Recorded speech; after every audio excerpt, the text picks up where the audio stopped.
Les auto-entrepreneurs font-ils de la concurrence déloyale aux artisans? C'est la question du jour. Et pour en débattre, je reçois Grégoire Leclerc. Bonjour, vous êtes le président de la Fédération nationale des auto-entrepreneurs. Bonjour. Et Jean-Pierre Crouzet, président de l'UPA, l'Union professionnelle artisanale.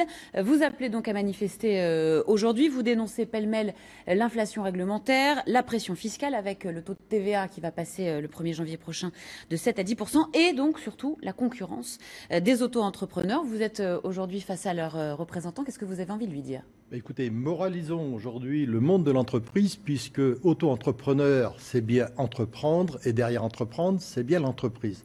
Nous sommes très favorables à la concurrence, il n'y a pas d'ambiguïté.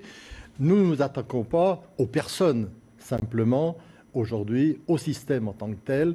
Donc, pourquoi deux régimes? Pourquoi un régime aurait une fiscalité et un autre, je dirais, un régime beaucoup plus contraignant? C'est ce que nous voulons dénoncer.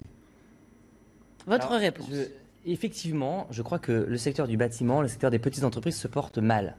Mais ce n'est pas, on le dit, on le répète de manière assez régulière, ce n'est pas en assignant au tribunal des artisans le régime de l'auto-entrepreneur qu'on va régler la situation des entreprises du bâtiment.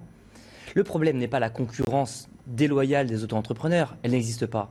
Le problème, c'est la lourdeur administrative, c'est effectivement la pression fiscale, c'est la complexification que rencontrent les entrepreneurs individuels dans toutes les étapes de leur vie quotidienne qui font qu'aujourd'hui, ces entreprises ont besoin d'air, ont besoin de grandir, ont besoin de croissance. Mais le débat, finalement, que j'appelle à mener avec l'ensemble des artisans du bâtiment et l'ensemble des professions artisanales et indépendantes, c'est travaillons ensemble à simplifier la création d'entreprise et la gestion d'entreprise.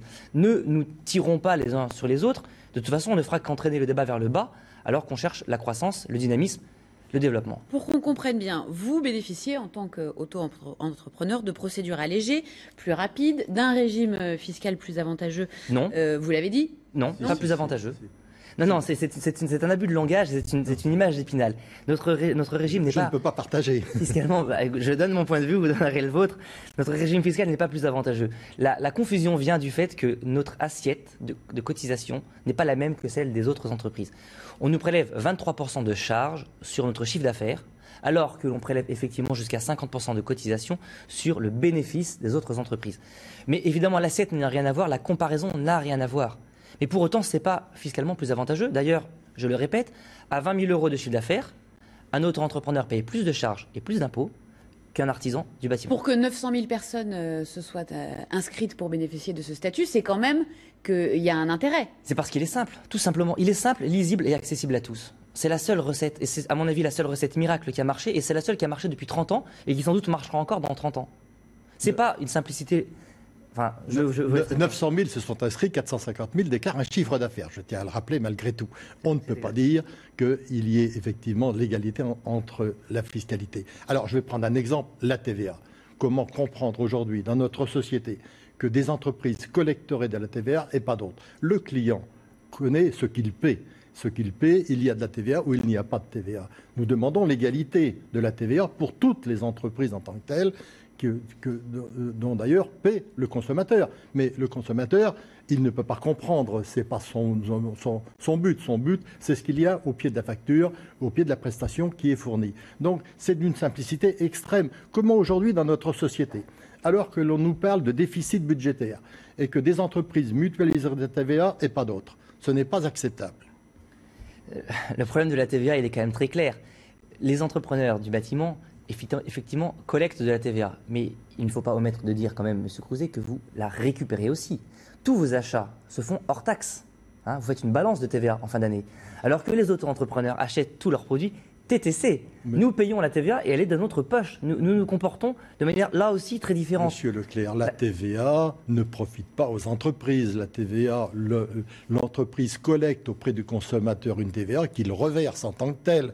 Et la différence qui peut aller jusqu'à 20% en facturation, c'est-à-dire un paiement hors taxe comparativement à un paiement TTC.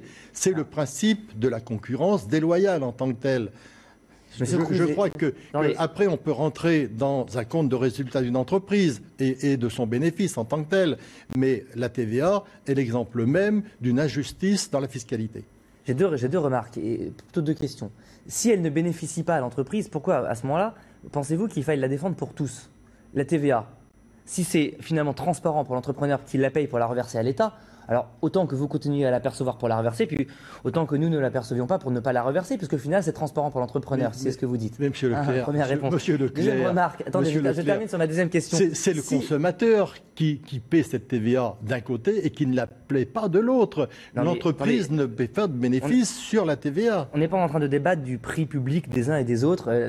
La manière dont les entrepreneurs ou les auto-entrepreneurs facturent leurs services ou leurs biens au consommateur final ou à l'entreprise finale qui les achète, elle est du marché, c'est le prix du marché. On ne va pas rentrer dans des débats trop techniques pour qu'on comprenne bien. Qu'est-ce que vous réclamez? Est-ce que vous réclamez la fin du statut d'auto-entrepreneur ou est-ce que vous plaidez plutôt pour abaisser la limite du chiffre d'affaires annuel qui permette de pouvoir bénéficier de ce statut? Nous demandons à ce que le régime de l'auto-entrepreneur soit sorti du monde de l'artisanat. Deuxième chose sur laquelle nous plaidons, c'est la simplification aujourd'hui de l'accessibilité à l'entreprise et en particulier de la primo-accession. Parce que c'est très compliqué, effectivement. C'est-à-dire, vous voulez pouvoir bénéficier des mêmes facilités administratives que les auto-entrepreneurs aujourd'hui? Il faut simplifier tout en ayant en perspective que l'entreprise a vocation de créer des richesses et de créer de l'emploi et de transmettre des savoir-faire. Or, le régime de l'auto-entrepreneur en tant que tel, c'est le régime du tâcheron il y a quelques décennies. Non. Ce n'est rien plus que ce régime-là, et nous le regrettons socialement pour les personnes parce que il y a tout lieu de s'alarmer sur ce que sera l'avenir de ces auto-entrepreneurs. Nous avons promis de rester courtois sur ce plateau. Mais nous restons. Vous ne pouvez pas nous traiter de tâcherons. Monsieur Crouzet, 450 000 Français qui font du chiffre d'affaires ne sont pas devenus 450 000 tâcherons.